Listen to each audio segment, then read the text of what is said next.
Já pensou em descobrir que um de seus amigos de infância se revelou ser um dos assassinos em série mais procurados do país? Conheça a partir de agora as origens do canibal de Milwaukee, Jeffrey Dahmer, um dos assassinos que chocou o mundo com sua brutalidade. História que deu origem à série mais polêmica da Netflix. Confira a partir de agora no canal TV Expresso Web. Eu sou a Marcinha Santos e você é o nosso convidado para resgatar partes deste passado sombrio. Já pensou em descobrir que um dos seus amigos de infância se revelou ser um dos assassinos em série mais procurados do país? Foi isso o que aconteceu com Derf Backderf, autor da história em quadrinhos Meu Amigo Dahmer. O autor resgata as lembranças com um amigo que se revelaria um serial killer. Entre os anos de 1978 e 1991, Jeffrey Dahmer assassinou 17 pessoas, todos homens e garotos. Seus crimes eram particularmente hediondos, envolvendo também estupro, necrofilia, que é sexo com cadáver, e canibalismo, o que lhe rendeu o apelido de Canibal de Milwaukee. Após sua prisão em 1991, ele foi condenado a 16 penas de morte. 3 anos após o julgamento, foi assassinado na prisão por outro detento. E mesmo com mais de 30 anos após seus crimes, Dahmer continua a causar repulsa nas pessoas que se deparam com seu caso. Mas nem tudo foi perverso. Como a infância aparentemente normal, o gatilho que possa ter transformado o amigo de Derf Backderf no canibal de Milwaukee permanece ainda um mistério. E é justamente essa falta de compreensão pelo que poderia ter motivado seus crimes que o torna um dos assassinos em série mais comentados até hoje. Vamos a alguns fatos. Tudo pode ter começado com uma cirurgia na infância. Segundo relatos da própria família, o pequeno Jeff era uma criança feliz e cheia de energia. Mas isso mudou quando ele precisou ser submetido a uma cirurgia por causa de uma dupla hérnia. Pela mesma época, seu irmão mais novo nasceu e a família precisou se mudar com certa frequência para diversas localidades em Ohio. Investigadores acreditam que a soma de todos esses fatores possam ter influenciado a mente do garoto, pois a partir de então, ele nunca mais demonstrou a mesma alegria que lhe era tão típica. Além disso, Jeffrey se tornou uma criança mais introspectiva. Uma outra corrente de especialistas acredita que, na verdade, ele tinha síndrome de Asperger, que nunca foi diagnosticada. Investigadores ainda descobriram que a mãe dele teve problemas mentais enquanto estava grávida dele, o que a levou a tomar muitos remédios durante a gestação. Ele tinha uma obsessão por ossos de animais desde pequeno. Quando ainda era uma criança, Dahmer nutriu uma obsessão por ossos de animais, principalmente no que dizia respeito aos sons feitos por eles e a maneira com que se encaixavam. O interesse esquisito foi encorajado pelo próprio pai, que era farmacêutico. Aos 10 anos de idade, Jeffrey Dahmer perguntou o que aconteceria se ossos de galinha fossem colocados em alvejante. O pai acreditava que aquele interesse do filho era puramente científico e ensinou o pequeno a preservar ossos usando esses produtos. Mais tarde, Dahmer aproveitou o aprendizado para preservar os crânios das próprias vítimas. Jeffrey Dahmer também tinha problemas com o álcool na adolescência. Colegas se lembram de Dahmer contrabandear cerveja, vinho ou qualquer outro tipo de bebida alcoólica para o seu armário no colégio. O álcool afetou negativamente seu desempenho estudantil, contribuindo para o seu isolamento. Seus pais chegaram a contratar um tutor particular para dar um reforço nas notas. Uma outra lembrança da época do colégio é mais alegre. Os colegas afirmam que Dahmer era o palhaço da turma, que fazia brincadeiras para divertir os outros. Com notas medianas, os professores acreditavam que o seu desempenho era mais resultado de desleixo do que falta de inteligência. E pasme, ao atingir a maioridade, Dahmer virou militar. Em janeiro de 1979, Jeffrey Dahmer se alistou ao exército americano. Ele foi treinado como médico e enviado para a Alemanha Ocidental. Daquele ano até 1981, serviu como médico de combate. Durante esse período, Dahmer foi acusado de ter estuprado 2 soldados. Uma das vítimas disse ter sido violentada após ter sido drogada pelo médico. O outro soldado era colega de quarto do assassino e afirmou ter sido abusado sexualmente repetidas vezes.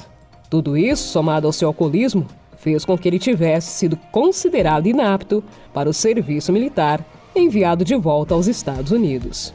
E foi aí que as mortes começaram. Dahmer assassinou e guardou restos mortais enquanto vivia na casa da avó. Em dezembro de 1981, Jeffrey Dahmer se mudou para a casa da sua avó em Wisconsin. Lá, ele teve diversos empregos e, nas horas vagas, ia a casas de banho e assediava homens jovens. Ele atraiu diversas vítimas à casa da avó, onde as drogava, estuprava e matava. Além de tudo isso, muitas vezes, era ali mesmo que ele desmembrava estes homens. Sua avó chegou a pedir que ele se mudasse para outro local, porque não gostava do hábito do neto de sempre trazer homens para casa tarde da noite. E também por causa do fedor que emanava do porão. Imagine se ela soubesse o que causava o cheiro. O assassino mantinha uma macabra coleção de fotografias. Após assassinar uma de suas vítimas, Dahmer tirava fotos do corpo dela em diferentes estágios de desmembramento. Bizarro. Ele também posicionava os cadáveres em poses bem perturbadoras. Em julho de 1981, um homem chamado Trace Edwards apareceu na rua, bêbado e com algemas nos pulsos.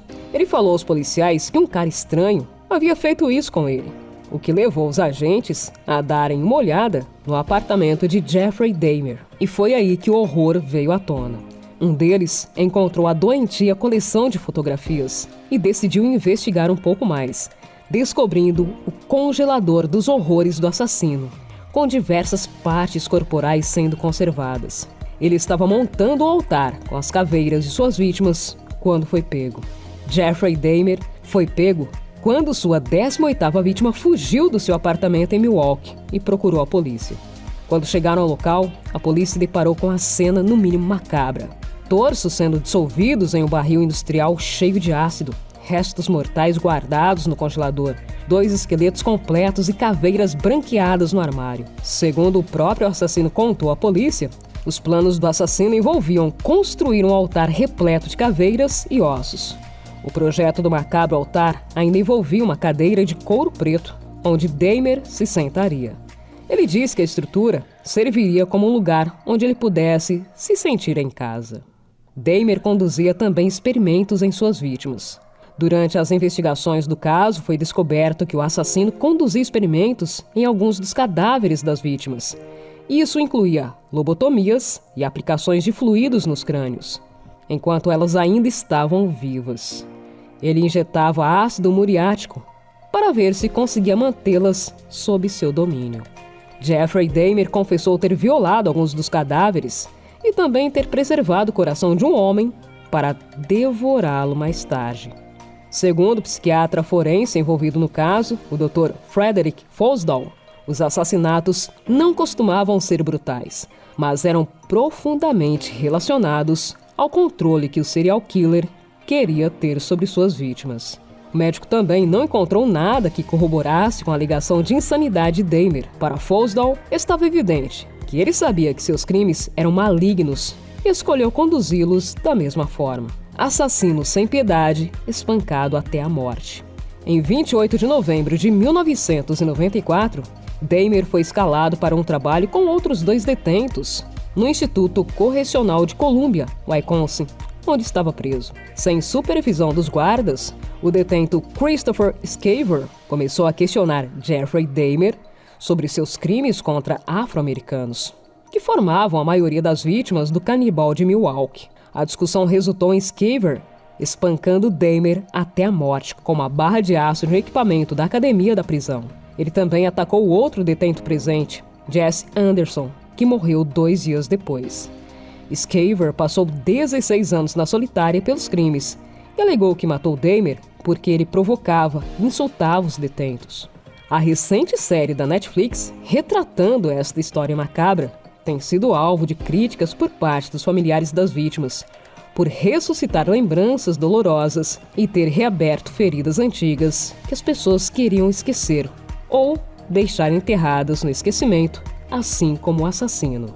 E enquanto muitos choram, outros vendem lenços. A história assombrosa do serial killer trouxe à tona muita curiosidade e estranheza sobre o assassino, inclusive a descoberta de um site que vende diversos itens relacionados ao mesmo, como, por exemplo, uma urna onde foram depositadas as cinzas dele. E acredite, a tal urna é vendida nesse site por quase R$1.300.000. O vendedor achou importante ressaltar que os restos mortais do assassino não estão mais dentro do item. Esse foi o outro lado de um dos serial killers mais impressionantes da história da humanidade. Eu sou a Marcinha Santos e esse é o canal TV Expresso Web e logo retornaremos com mais uma história a ser contada para você. Deixe o like, inscreva-se e compartilhe os nossos vídeos. Até um próximo encontro.